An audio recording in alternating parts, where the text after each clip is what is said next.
السلام علیکم نحمدہ ونصلی ونسلم علی رسول الکریم اما بعد فاعوذ باللہ من الشیطان الرجیم بسم اللہ الرحمن الرحیم یا ایہا الناس اعبدوا ربکم الذی خلقکم والذین من قبلکم لعلکم تتقون والذی جعل لکم الارض فراشا والسماء بناء وانزل من السماء ماء فأخرج به من الثمرات رزقا لکم فلا تجعلوا لله اندادا وانتم تعلمون وان كنتم في ريب مما نزلنا على عبدنا فاتوا بسورة من مثله وادعوا شهداءكم من دون الله ان كنتم صادقين فإن لم تفعلوا ولن تفعلوا فاتقوا النار التي وقودها الناس والحجارة أعدت الكافرين.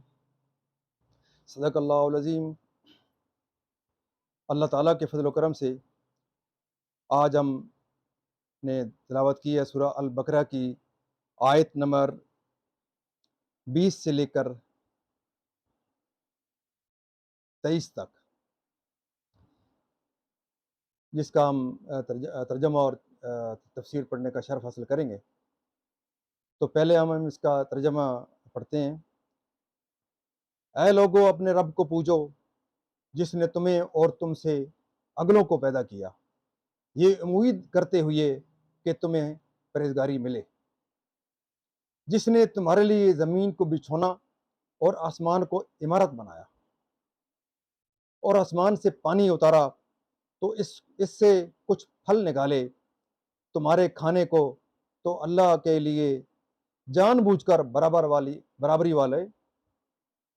والے نہ ٹھہراؤ.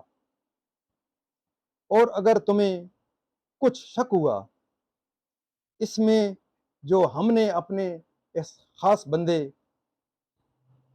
پر اتارا، تو اس جیسی ایک صورت کو لے آؤ اور اللہ کے سوا اپنے سب حمایتیوں کو بلاؤ اگر تم سچے ہو.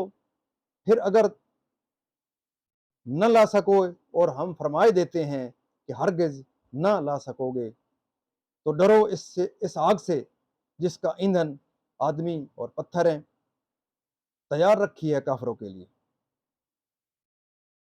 اس کے بعد ہم اس کی تفسیر پڑھتے ہیں. اس سے معلوم ہوا کہ عبادت کا فائدہ عابد ہی کو ملتا ہے. اللہ تعالیٰ اس سے پاک ہے کہ اس کو عبادت یا اور کسی چیز سے نفع حاصل ہو. پہلی آیت میں نعمت ایجاد کا بیان فرمایا کہ تمہیں اور تمہارے آباء کو معدوم سے موجود کیا، اور دوسری آیت میں اسباب معیشت و آسائش و آب و غذا کا بیان فرما کر ظاہر کر دیا کہ وہی ولی نعمت ہے، تو غیر کی پرستش محض باطل ہے. توحید الہی کے بعد حضور سید انبیاء اللہ صلی اللہ علیہ وسلم کی نبوت اور قرآن پاک کے کریم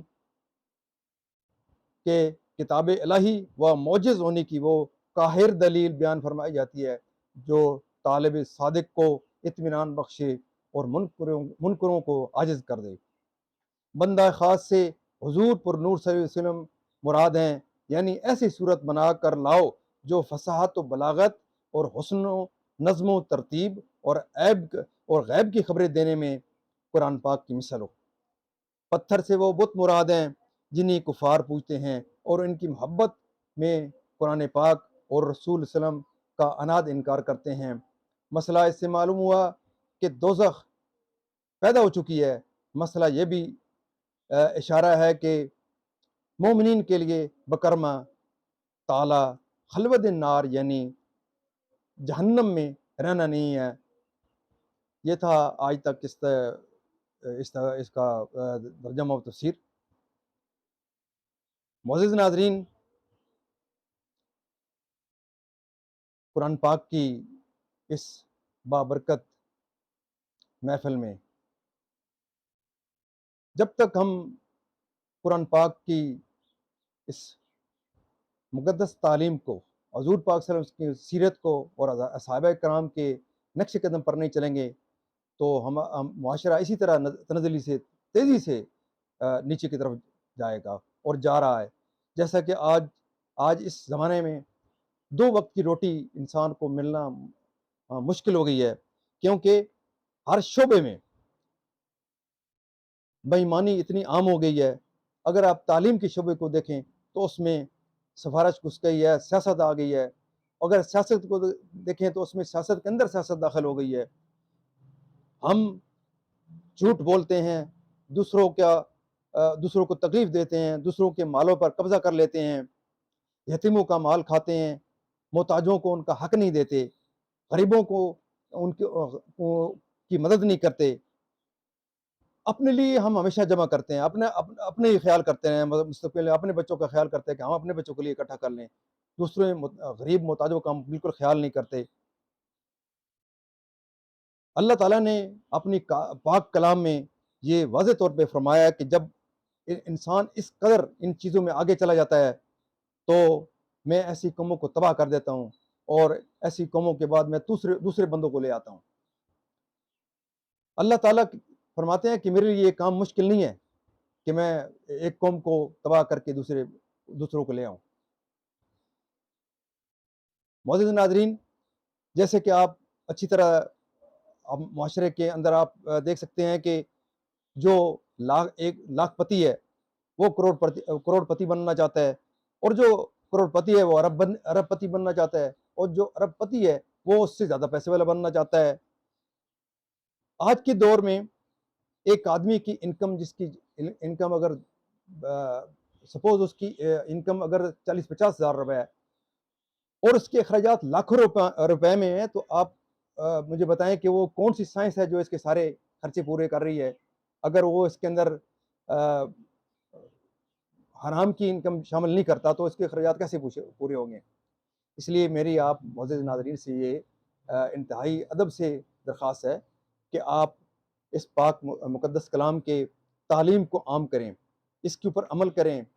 حضور پاک صلی اللہ علیہ وسلم کی سیرت، اصحابہ کرام کے نقش قدم پر چل کر آپ اپنی زندگی کے تمام مسائل کو حل کر سکتے ہیں. اور جاتے جاتے میں آپ سے یہ درخواست کروں گا کہ آپ ضرور میرے اس چینل کو لائک اور سبسکرائب کریں، تاکہ یہ اس پاک مقدس کلام کا جو سلسلہ میں آپ معزز ناظرین تک اور آپ کے توسط سے ہر اس کان تک اور اس فرد تک میں پہنچانا چاہتا ہوں، اور آپ اس میں میرا ضرور معاون ثابت ہوں، تاکہ یہ جس طرح یہ سوشل میڈیا کے اندر یہ پیغام جائے گا اس سے زیادہ لوگ استفادہ حاصل کریں گے. اس لیے میری تمام معزز ناظرین جو مجھے دیکھ رہے ہیں اور جو مجھے نہیں دیکھ رہے، اللہ تعالیٰ آپ تمام کی ہر قسم کی پریشانی کو دور کرے، تمام بیماروں کو شفائے کاملہ عاجلہ عطا فرمائے، اور تمام مرحومین کو جنت الفردوس میں جگہ عطا فرمائے. آمین ثم آمین.